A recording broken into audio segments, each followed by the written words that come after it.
Also, they run the propaganda. So I was on the train once, just going to downtown Shanghai, and they have TVs on the trains, and they're showing propaganda against the Uighurs. Yeah. So they're showing like a Uighur uprising at a mahjong game. Okay. There's no way this will be there, but it was just a bunch of people playing mahjong, old people, and then some people standing behind them, and then just pulling out machetes. You just can't get a gun there. Yeah. Pulling out machetes from underneath them and just hacking people. Wow. And the screen blurs as the machete's this far from their head. It goes blur. And there's fucking children on the train. Yeah. And they're like, this is what they're showing. They want everybody to be like, you better hate these Uyghurs. And what are they? Christians? Who are the Uyghurs? Which ones? I tried to They're research. ethnic minority. And they're only in a certain region, I think. You know? Yeah, well, it was funny when the stuff happened with... Uyghurs are Turkic. But when it was funny when stuff happened with your people and the Palestinians, was that everyone was like, well, why aren't you mentioning these type of atrocities? And I was like, Uyghurs. well, I don't know anything about them. Yeah. I've never heard a single thing about these. Well, that's right, because they have such a great... They're Sunni, interesting. Is that what it is? Sunni Islam is an important aspect of the Uyghur identity. Hey, guys, here's how every single person reads stuff that you put up on podcasts. Correct me if I'm wrong. Uyghurs are the Xinjiang. They're ethnic group in China. Okay, Uyghurs in a second. Yeah, and here's how you should read it. Uyghurs are a Turkic ethnic group, natives of Xinjiang. They are distinct from the Han Chinese, the predominant. No one knows how to fucking read on a podcast. All right, so anyway, so you witnessed that because that's a and then cool they were all trying to to find them. Then they showed people with bats trying to chase them down everywhere. But all they're trying to do is show the public these people are a problem. Yes, it was. Of course, yeah. To see the hand of propaganda was pretty interesting. And do people love the government out there? Well, there's pictures of Mao everywhere. Okay, and Mao killed, I believe, 60 million people. Yeah, 60 million Chinese people. Like, did he? What type of killing was he? He starved them out, or did he actually have like death camps? And stuff? I didn't fuck him to death.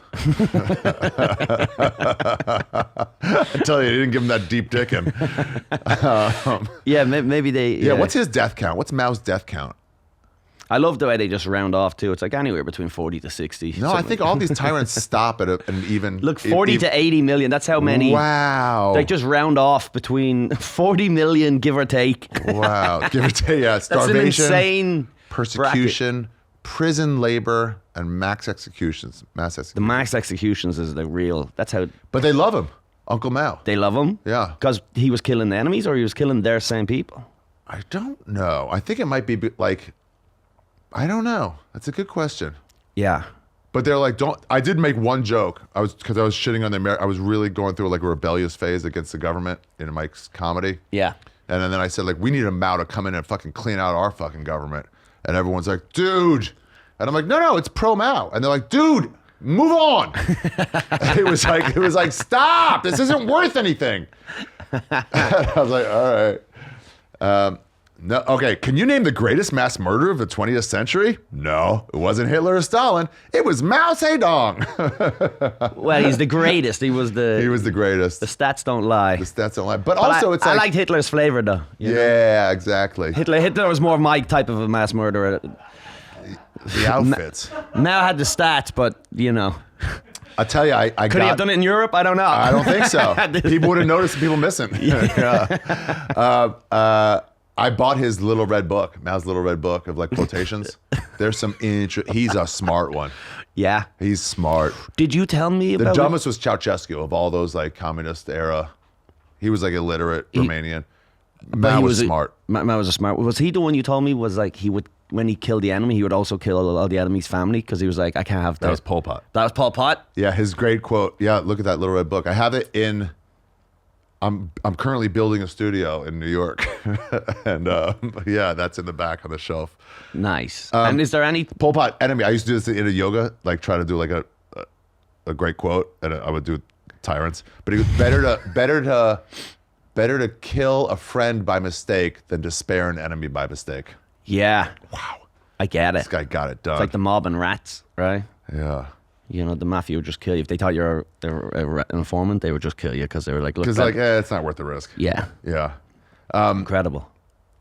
So did he have any, though, like, fascists like stuff in those quotes, or was he just a dictator kind Yeah, of thing? he was a dictator. No, but he thought of communism as a way, I think, as a way to like get ahead. Oh, I do have all this shit from the Suzhou Gardens. Damn. So culturally, how do you feel that stuff influences China? Well, listen, you know, the vibe of the place. Yeah, I got into it in Beijing. Yeah. So in Beijing, I hung out more with the comedy scene. I was only there for 2 days. Met Des Bishop there. Yeah. He was beginning the Chinese comedy scene. Before that, it was like a 2,000-year-old, like back and forth Oliver and Hardy thing. Yeah. And Slapstick, like some guy stands on a rake and smacks him in the face and go. Yeah, I mean it's pretty much just Sklar brothers, but like we don't look alike. I'm like I don't know, man. It seems like Sklar brothers to me, but like yeah. And then he goes, no, just do like monology, just do like Chris Rock, Seinfeld, do whatever. And then they were like, and then they had a real problem because they have no copyright laws. So they had a real problem with like, oh, I'll just translate Chris Rock stuff. Yeah. And Des had to be like, do I tell these guys not to do that, make them lose interest? or do I say, yeah, sure, just do your lift version. it. Yeah, so Turner was starting a Mr. Softy. You know that? The ice cream? Yeah. His uncle owned like 15 trucks. Okay. And he goes, can I get this started in Shanghai? And he goes, sure, I'll give you some money, try to get it going there. And he did, started to get some heat. And then other people, because there's no copyright laws, just painted their trucks up exactly the same, sold the exact same menu, just took pictures and copied the menu, and parked right next to him. Yeah. And he would go to the government. He's like, can you do something about this? And they're like, did they hit you? And they're like, no, they're copying me. And they're like, I don't understand. What's the issue? Yeah. Yeah. Because I heard about that someone had created an entire fake Apple store, didn't they? Like from every single part of it. They had a fake geniuses. They had everything. It broke.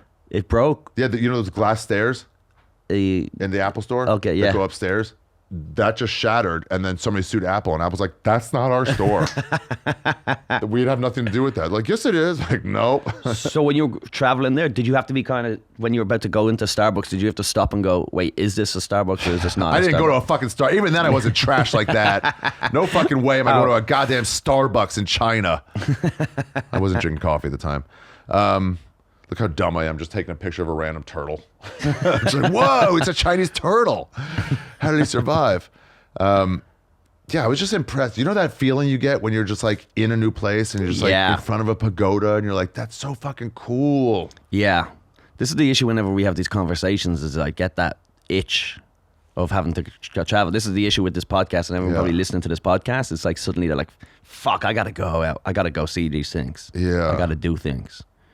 And China's when you got that. China's when I got it. So then I was like, and then I met somebody in Hong Kong who told me about the full moon party, and that's how I got to Thailand. Yes. But hold on. So I'm in Beijing. Okay. Talked to Des a little bit. He told me how to go to the. I gotta tell you about the fucking the wall, but the Beijing comedy scene does so much blow. Wow. Drugs are punishable by death there. So they were like, don't fuck around, don't fuck around. And then you get there, and then everyone in the Shanghai scene is smoking weed. And I was like, aren't you worried? They're like, it's so illegal here, not a single cop knows what that smell is. They just think it's shitty cigarettes. So you can smoke in front of them. And I'm like, that's not, it's punishable by death. And then they told me, like, they actually don't care about anything that only the whites are doing. Okay. They only care about what the Asians are doing, what the Chinese That's are fair. doing. So, like, if it's opium, they're going to get mad. And they're so backwards there with, like, computers. They said one lady got caught in the Beijing scene with coke. They kicked her out of the country, stamped her passport, you may never return. She got home, steamed out that stamp, and went directly back. Wow. And they're like, welcome to China for the first time.